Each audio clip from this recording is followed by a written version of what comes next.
Replace any text inside a string using replaceAll method.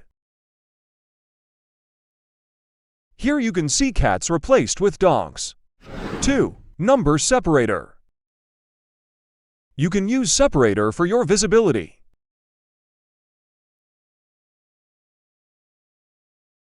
But number looks same as original on runtime. 3. Add method. You can use add method to access any element in the array.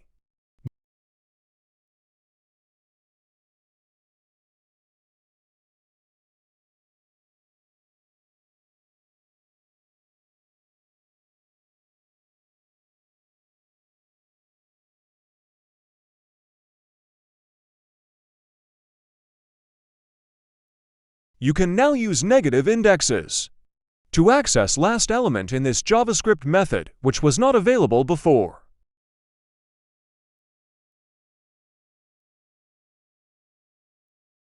Not only array, you can use add method in the string as well.